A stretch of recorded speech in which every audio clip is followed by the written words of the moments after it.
전 세계적으로 사망 1위 암은 바로 폐암입니다. 우리나라도 예외는 아닌데 2020년 국내 암 사망자 중에서 1위는 역시 폐암이었죠. 오늘은 집에서 자기도 모르는 사이에 노출될 수 있는 폐암을 유발하는 물질 3가지에 대해서 콕 집어서 알려드리겠습니다.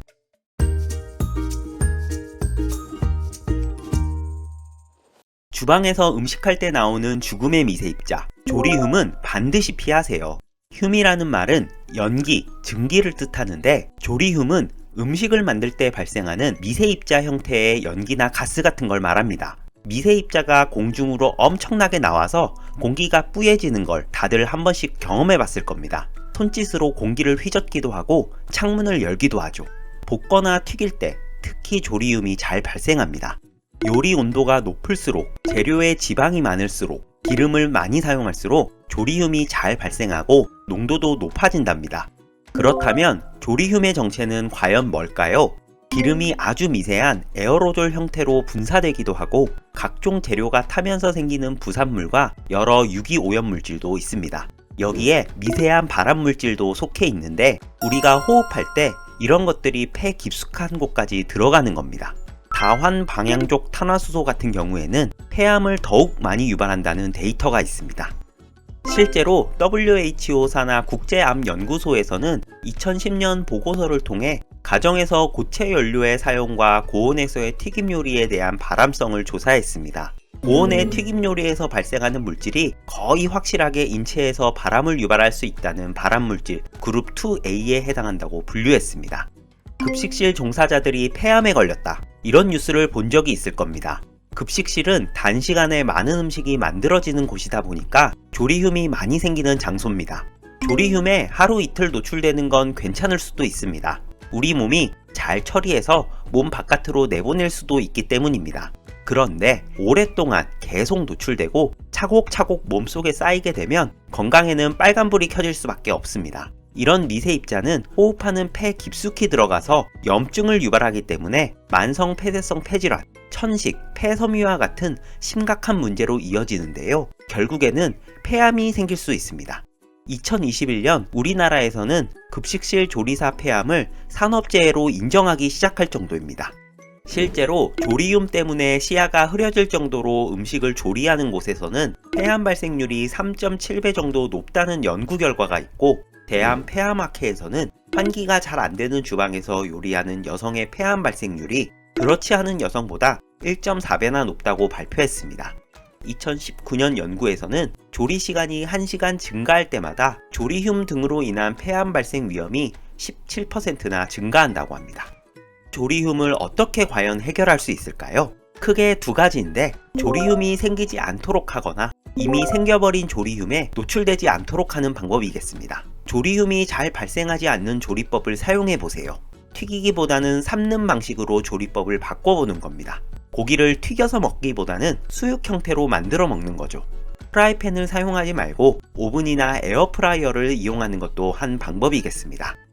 조리띰이 어쩔 수 없이 생길 수밖에 없는 상황이라면 기름을 최소한 사용하거나 발연점이 높은 식물성 기름을 사용해 주세요. 가스보다는 인덕션을 사용해 주시고 팬보다는 그릴을 사용해서 연기가 빨리 배출될 수 있도록 해주세요. 발생하는 이 발암물질을 최소화할 수 있답니다. 만약 조리띰이 발생했다면 흡입하지 않도록 해야 됩니다. 음식을 끝내자마자 환기장치를 끄시는 분들이 많은데 눈에 보이지 않는 조리띰이 계속 남아있기 때문에 조리 후에도 최소 20분 이상은 작동해 주시는 것이 좋습니다. 후드는 주기적으로 청소하고 필터도 3개월 주기로 교체해 주세요. 환기를 충분히 해주시는 것도 굉장히 중요합니다. 공기청정기를 사용하는 분도 있는데요. 이건 그다지 추천드리지 않습니다. 기름 입자 등이 필터를 막아 수명을 줄이고 냄새가 배고 기계가 망가질 수 있기 때문에 공기청정기는 요리가 끝난 후에 충분히 환기를 시키고 나서 그 이후에 가동하는 것이 가장 좋겠습니다. 독성이 강한 락스는 반드시 안전하게 사용하셔야 합니다. 다들 사용해 보셨겠지만 독성이나 냄새가 강해서 건강을 해칠 것만 같다는 느낌이 듭니다. 락스는 유기물과 만나면 트리할로메탄이라는 성분을 만들어내는데 이건 우리 몸에서 DNA를 변형시키고 면역력을 떨어뜨립니다.